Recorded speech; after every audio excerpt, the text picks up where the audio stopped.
Okay so हम लोग कहाँ पर थे? हम we were learning about monocytes. तो क्या देखा था अभी तक हम लोगों ने कि दो तरह के मोनोसाइट्स थे। एक्चुअली मैच्योर होने से पहले वो प्रो मोनोसाइट के फॉर्म में बोन मैरो से निकला था। ओके, किससे? ग्रेनुलोसाइट मोनोसाइट प्रोजेनाइटर सेल से डिफरेंशिएट होके प्रोमोनोसाइट बना, और उसके बाद प्रोमोनोसाइट बनने के बाद they have left the bone marrow and entered the blood. So in the blood there is a small population of promonocytes and large population of monocyte. मतलब monocyte is itself very less in number compared to neutrophils, but still in that number promonocytes are still very less. So monocytes जो है, mature monocytes भी दो तरह के होते हैं। Okay, एक मैच्योर मोनोसाइट्स है जिसका नाम है इन्फ्लामेटरी मोनोसाइट्स।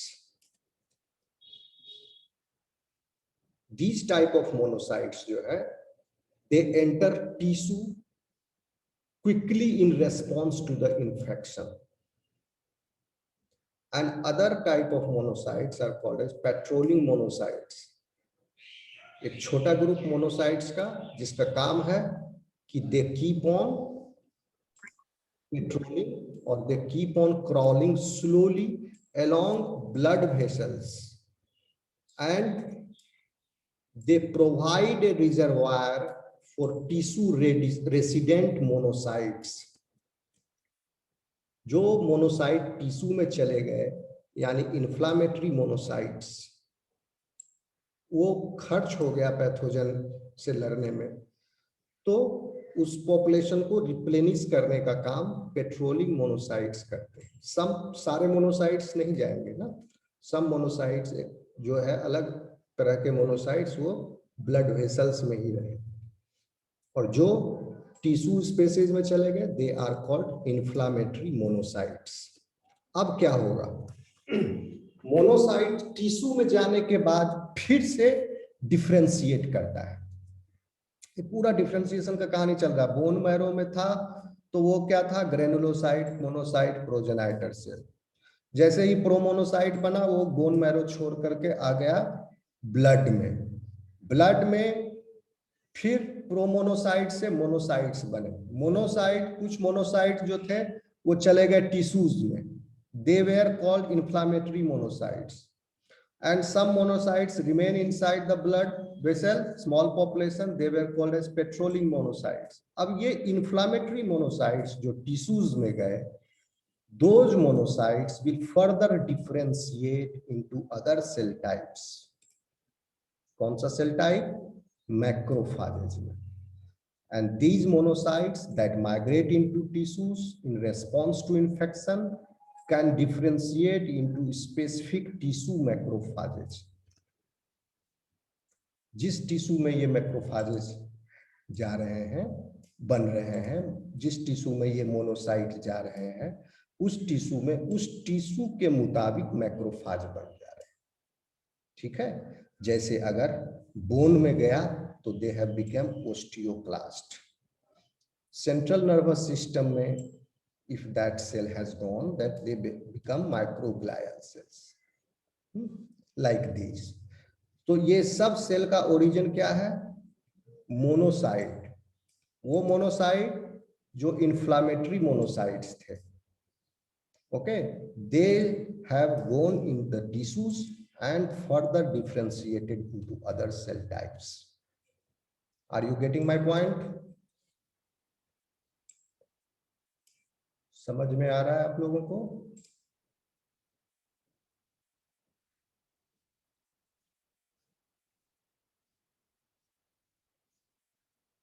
आवाज आ रही है? यस सर, आवाज आ रही है। समझ रहे हो? नहीं समझ रहा तो पूछो।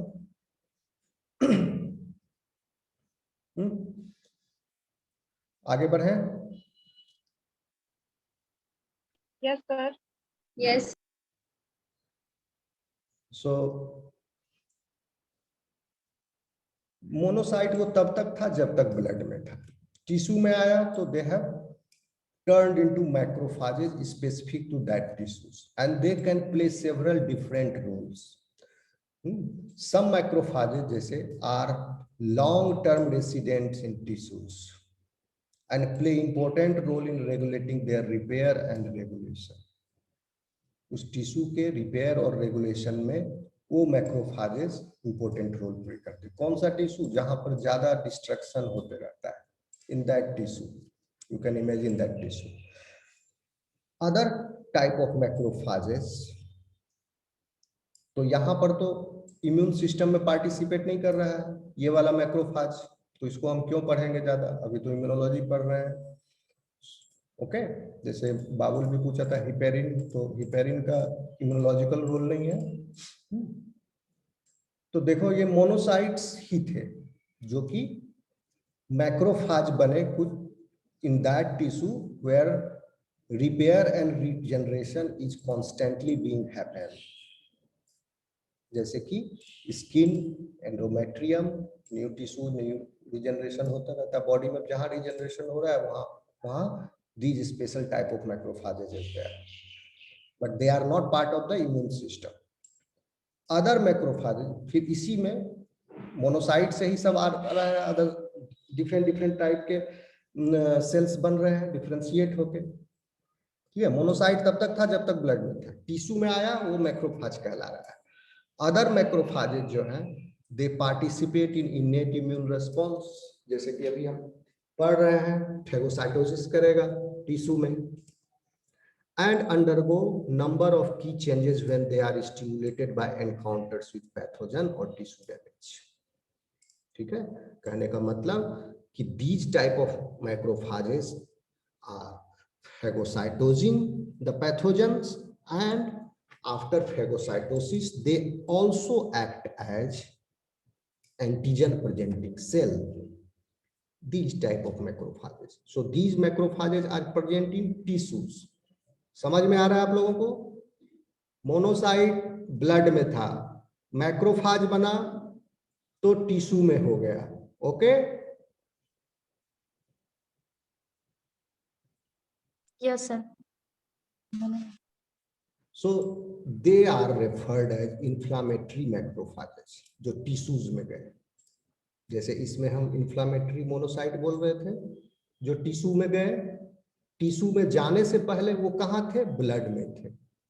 ठीक है, तो ब्लड में ही वही मोनोसाइट जो टिश्यू में जाने वाले हैं वो अलग तरह के मोनोसाइट हैं, उन मोनोसाइट्स को इंफ्लामेटरी मोनोसाइट कहा जाता है। जब वो टिश्यू में चले गए तब तो वो मैक्रोफाजेस बन गए, और वो भी अलग अलग तरह के मैक्रोफाजेस बनेंगे टिश्यूज में। ठीक है, तो वो मैक्रोफाजेस जो अब टिश्यू में गए हैं और they are part doing the dual role there in the tissue, मतलब they are effectively phagocytosing also, as well as they are contributing to the clearance of pathogen from a tissue by phagocytosis, as well as antigen presenting cell। दोनों काम हो रहा है, सिर्फ phagocytosis ही नहीं, उसको pathogen के डिस्ट्रॉय करके उसके फ्रैगमेंट्स को वो अपने सेल सरफेस पर प्रेजेंट भी कर रहे हैं। So these are special type of macrophages. They are called as inflammatory macrophages collectively, but when they are in the tissues, different tissues, देखो ये फिर क्या कर रहा है? एंटीजन प्रेजेंटिंग सेल तो आपको पता ही, अभी डिस्कस कर ही रहे थे कि एंटीजन प्रेजेंटिंग सेल फिर बाद में क्या करेगा? टी लिम्फोसाइट को एक्टिवेट करेगा। Okay, so these inflammatory macrophages are when present in bone tissue, then they are called as osteoclasts. Special type of structure is present in that, दूसरे तरह का वो दिखता है that inflammatory macrophage, but they are actually macrophage only, and they are called as osteoclast. Microglial cells in central nervous system and alveolar macrophages in the lungs these are tissue specific examples of the macrophages with these properties. Sir ये inflammatory macrophages जो है ये bone में जाने के बाद ना osteoclast रहता है, मतलब वही हो जाता है ना सर? हाँ, पहले देखो इसका जर्नी देखो, ऑस्टियोक्लास्ट से स्टार्ट करो, ठीक है। These osteoclasts are actually inflammatory macrophages, और ये इंफ्लामेटरी मैक्रोफेज जो है वो कहाँ पर है? अभी जर्नी देखो आप, मोनोसाइट था ब्लड में, ठीक है। Yes sir. ब्लड से जब बोन में जब आ गया मोनोसाइट, तो पहले तो जब आया टिश्यू में, ब्लड में तो मैक्रोफेज बना नहीं, जब टिश्यू में आया, बोन टिश्यू में जब आया मोनोसाइट, दैट टाइम तो वो मोनोसाइट ही है ना, एंटर किया तो। Now this monocyte will differentiate into macrophages, ठीक है। वो मैक्रोफेजेस कहलाएंगे ओस्टियोक्लास्ट,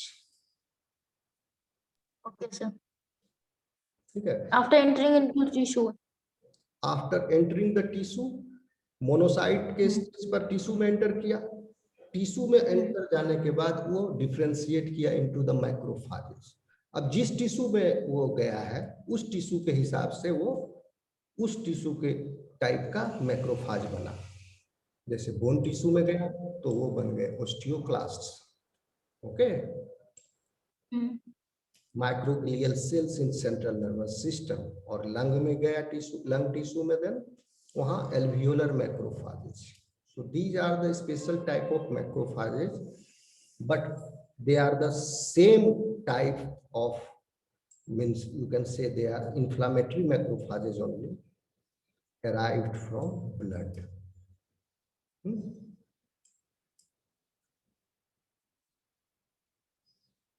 कुछ पूछना है?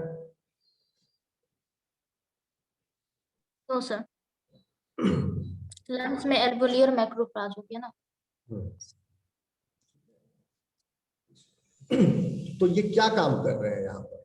ये दोनों काम कर रहे हैं, they are doing dual role, they are phagocytosing as well as they are antigen presenting. तो फिर क्या करें? एंटीजन प्रेजेंटिंग जब कर रहा है तो फिर क्या करना पड़ेगा इनको? ओस्टियोक्लास्ट को बोन से फिर निकल के लिम्फ नोड में जाना पड़ेगा। माइक्रोग्लियल सेल्स भी सेंट्रल नर्वस सिस्टम से निकल, इसीलिए स्पेशल टाइप ऑफ सेल वहां पर बैठा हुआ है। जैसे ही उसको मिल गया antigen presenting cell, then it will go, जैसे ही these are the antigen presenting cell only, okay.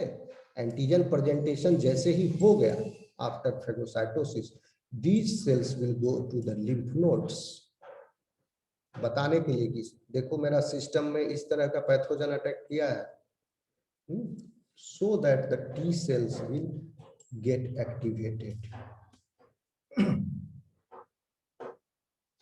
Okay तो अब लंग टिश्यू से निकलेगा तो उसका स्ट्रक्चर उस हिसाब से होना चाहिए, ठीक है ना। तो जितना जैसा जैसा टिश्यू है अलग अलग टाइप का स्ट्रक्चर फिर डिफरेंशिएट होके बना है।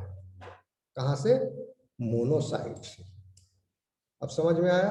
आगे बढ़े। Yes sir. फिर एक्टिवेटेड इंफ्लामेटरी मैक्रोफेजेस जो है ये ज्यादा इफेक्टिव होता है as compare to the resting ones. Okay, activate कब हुआ? ये activated, once it is activated, inflammatory macrophages are more effective than resting ones in eliminating potential pathogens for several reasons.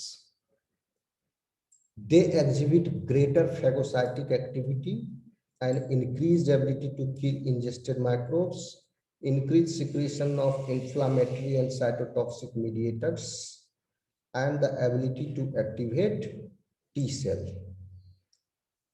Okay. So these cells are activated.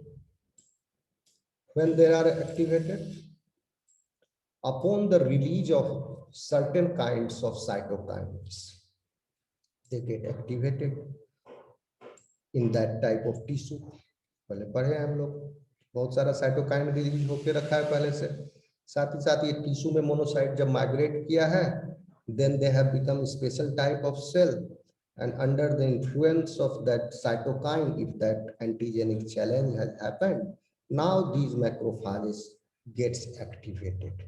So the activated ones, they eliminate potential pathogens because exhibit greater phagocytic activity, increased ability to kill ingested microbes. तो ये basically इनका काम है, phagocytosis भी हो रहा है, okay, और फिर उसके रेस्पॉन्स में और ज्यादा इंफ्लामेटरी साइटोकाइन्स और का सिक्रीशन, मैक्रोफाजेस, एक मैक्रोफाज से निकला दूसरे को अफेक्ट किया, दूसरे से निकला तीसरे, पूरे सिस्टेमेटिक इफेक्ट होता है फिर, ठीक है।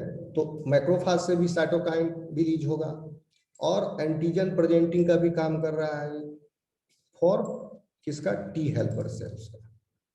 तो एक्टिवेटेड होने का मतलब हुआ कि after they have presented the antigen, okay, first they have the phagocytic activity under the influence of certain cytokines, the phagocytic activity gets increased, or if the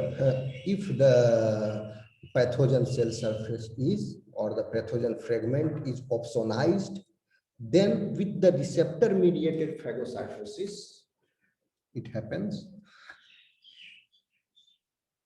तो उस समय इनकी एक्टिविटी बढ़ी हुई रही और फिर ज्यादा फेगोसाइट, कहने का मतलब है कि पूरा फेगोसाइटिक एक्टिविटी हो रहा है और साइटोकाइन रिलीज भी हो रहा है और फिर एंटीजन प्रेजेंटेशन भी हो रहा है,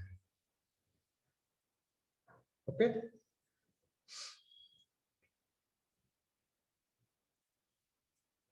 फिर देखिए, many macrophages also express receptor for certain classes of antibody. If an antigen, example bacterium, is coated with, ये सब आप पढ़े ही हैं, ऑप्सोनाइजेशन अगर हो गया, is coated with appropriate antibody, तो एंटीबॉडी का भी कांस्टेंट रीजन का रिसेप्टर है, प्लस तो antibody is also an opsonin, आपको पता है, C3b C4b फ्रेगमेंट भी ऑप्सोनिन है, ये भी आपको पता है, C1q इज ऑल्सो ऑप्सोनिन।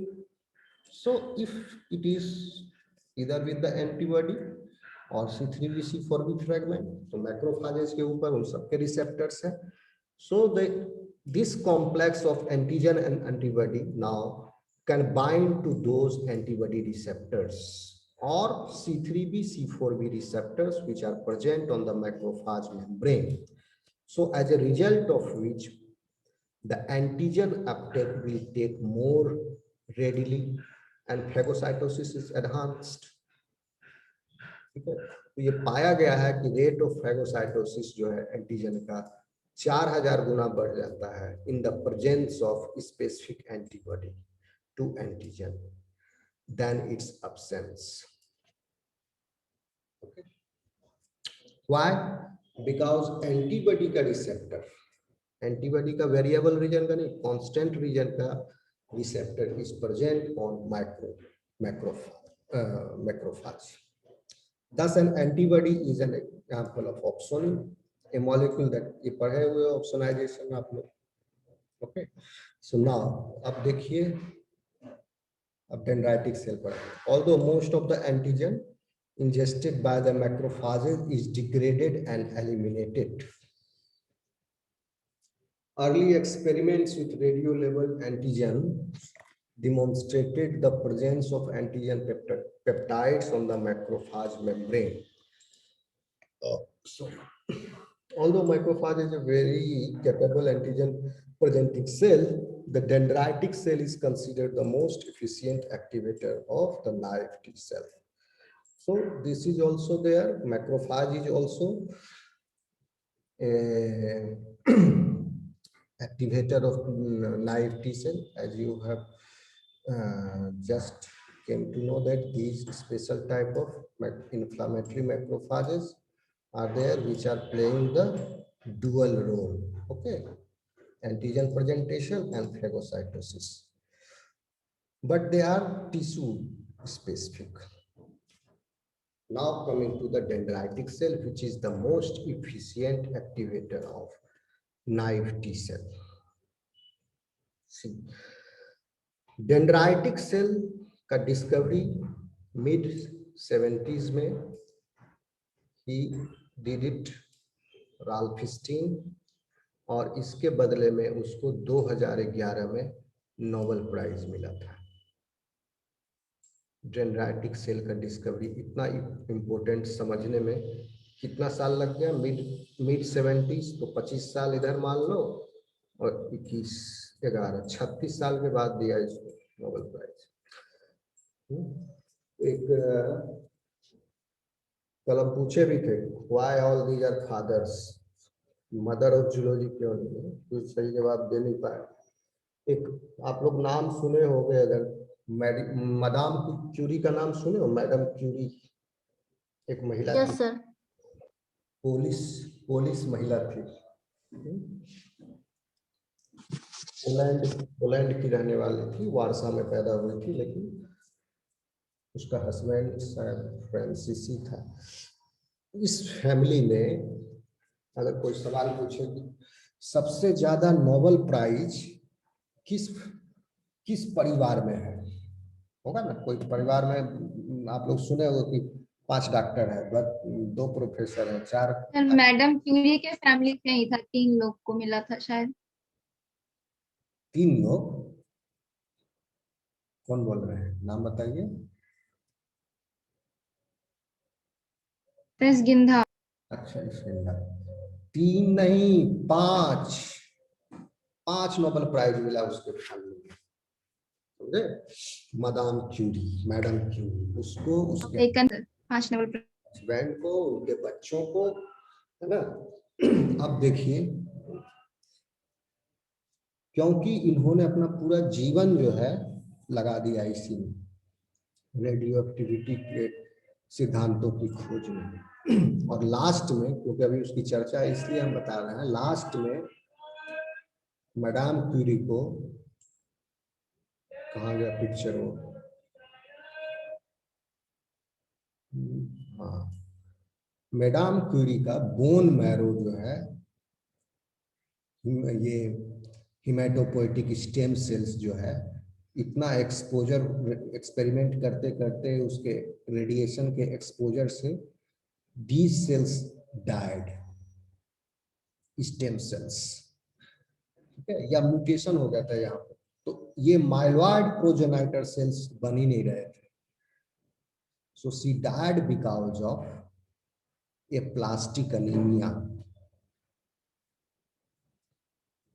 खून ही नहीं बन रहा था, RBC, okay, somehow they got modified, so this lineage,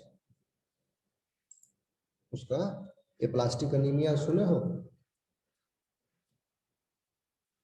no sir. No sir. Aplastic sir anaemia, इसलिए जब सीटी स्कैन होता है तो उस समय वो पूरा एप्रॉन पहना रहता है। हाँ, आपको प्रोटेक्टिव गियर पहनना पड़ता है। कोई भी रेडियो एक्टिविटी का एक्सपेरिमेंट करोगे, एलाइजा वगैरह रन करो या नहीं, उसमें तो रेडियो एक्टिव, हाँ, अगर सब्सटेंस यूज किए हो तब, या कोई इंस्ट्रूमेंट जिसमें यूवी रेज का इस्तेमाल हो रहा हो, तो उस समय सब हम लोग प्रोटेक्टिव गियर पहनते हैं, ठीक है। इवन जिस समय मैं पीएचडी कर रहा था एम्स में, एक मेडिसिन का प्रोफेसर, वो रेडियो एक्टिविटी पर इतना एक्सपेरिमेंट था उसका, ही also died because of lung cancer. तो ये सब रेडियो एक्टिविटी पर एक्सपेरिमेंट करने वाले को कितना ध्यान रखेगा, थोड़ा बहुत मिस्टेक हो जाता है, so they have to be careful about that. तो मैडम क्यूरी, उसके husband and those guys all died because of exposure to the radiation. लेकिन उसका जो काम था वो पूरा केमिस्ट्री वर्ल्ड को चेंज कर दिया, इसलिए शी हैज बीन रिवॉर्डेड। उस समय नोबेल प्राइज बना भी नहीं था जिस समय उसने ये सब काम किया, बाद में दिया गया। चलो टॉपिक पर आते हैं, कहाँ थे हम लोग? डेंड्राइटिक सेल पे सर। ओके,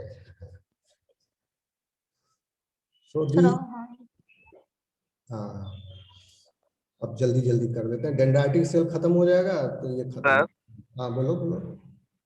सर उसको कंप्लीट कर देते सर, वो जो फादर ऑफ जूलॉजी या बॉटनी जो था उसको कंप्लीट कर देते। क्वेश्चन यस क्वेश्चन नहीं, मतलब क्यों बोला जाता है फादर्स ऑफ जूलॉजी या बॉटनी का, अच्छा जो अच्छा भी अच्छा उसको। अच्छा अच्छा। पहले तो हाँ ये सर। देख लो, पहला कारण तो यही है कि कहाँ हो गया? पितृ सत्तात्मक समाज है, तो गर्ल्स को समझ रहे हो, पुराने जमाने उस पूरे लिस्ट में कोई एक भी लड़की का नाम दिखा था तुमको? नहीं सर। नहीं था ना। तो ये जो है बहुत ही रेयर इवेंट ही रहा, जैसे कि ये तो 19वीं शताब्दी की बात है, मैडम क्यूरी वाली। उस समय फीमेल्स जो थे आगे थे साइंस और एजुकेशन के फील्ड में बहुत ही कम। तो इसीलिए ये सब जो फील्ड शुरुआत हुआ, जो पहले 17वीं शताब्दी, 18वीं शताब्दी, 19वीं शताब्दी में ये सब ब्रांचेज ऑफ साइंस स्टार्टेड। पहले कलेक्टिव ब्रांच होता था, तो जो एक मेल था उसका नाम पर हो गया, वही ज्यादा काम करता था। That's the answer. तो इसका आंसर यही है, पितृ सत्तात्मक समाज। और उस पूरे लिस्ट में देख लो कोई भी फीमेल का नाम नहीं। लॉजिक लगाते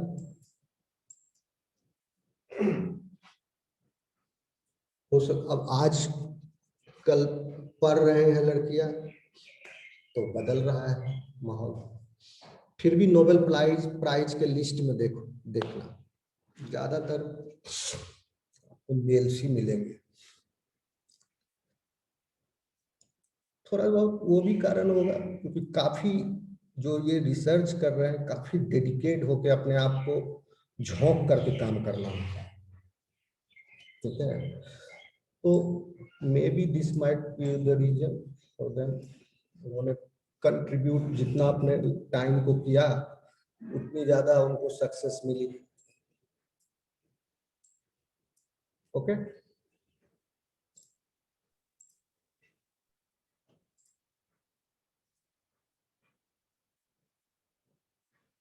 बढ़े आगे। Yes sir. Yes, sir. अब देखिए डेंड्राइटिक सेल्स जो है, इतना डिस्कशन किए हैं एंटीजन प्रेजेंटेशन का, आप समझ गए कि कितना इसका क्रिटिकल रोल है, क्योंकि ये potent efficient activator of the T cell है। Main antigen presentation dendritic cell ही कर रहा है, ठीक है। तो dendritic cell are critical for the initiation of immune response. कौन सा immune response? Adaptive immune response. And acquired their name because they are covered with long membranous extensions. बहुत सारा जो डेंड्राइट्स है उसकी वजह से इनका नाम डेंड्राइटिक सेल है। That resemble dendrites of the nerve cells and extend and retract dynamically. तो ये घटते बढ़ते रहते हैं dynamically. As the pinocytosis increases, the dendrites also increase. So this increase in the surface area is available for browsing lymphocytes. Lymphocytes को वो इस groove में lymphocyte, T lymphocytes can sit, बहुत आराम से बैठेगा और उसके एंटीजन प्रेजेंटेशन के अकॉर्डिंग इंटरेक्ट करेगा with the co-stimulatory molecule. Okay, surface area भी बढ़ा और डेंड्राइट्स के बगल में जो स्पेस क्रिएट हुआ, in that pocket T lymphocyte will find the space to sit in. So they are more diverse population of cells than once was thought. Okay, and seem to arise from both the myeloid and lymphoid lineage of the hematopoietic cells. The functional distinction between these diverse cells are still being clarified and are likely critically important in tailoring immune responses to distinct pathogens and targeting responding cells to distinct tissues. तो अभी तक इन दोनों के बीच का exact difference is not known. आप सिर्फ इतना समझिए कि both are antigen presenting cell. ऐसा सोचा जा रहा है कि दोनों अलग अलग तरह के डेंड्राइटिक सेल पॉपुलेशन, अलग अलग तरह के बैक्टीरिया, अलग अलग तरह के पैथोजन के स्पेसिफिक हो सकते हैं। ओके सो लेकिन आप बस इतना ही समझ के चलो कि both are equally potent in antigen presentation. Okay, so dendritic cells perform distinct functions. Antigen capture in one location and antigen presentation in another. पता ही है आपको, एंटीजन कैप्चर किया कहाँ पर, टिश्यू में या ब्लड में, और एक बार कैप्चर किया, फेगोसाइटोज किया, प्रेजेंट किया, उसके बाद कहाँ गया, लिम्फ नोड में, सो दूसरे जगह प्रेजेंट कर रहा है. Outside lymph nodes, immature forms of these cells monitor the body for signs of invasion of pathogen and capture including foreign pathogens. कहने का मतलब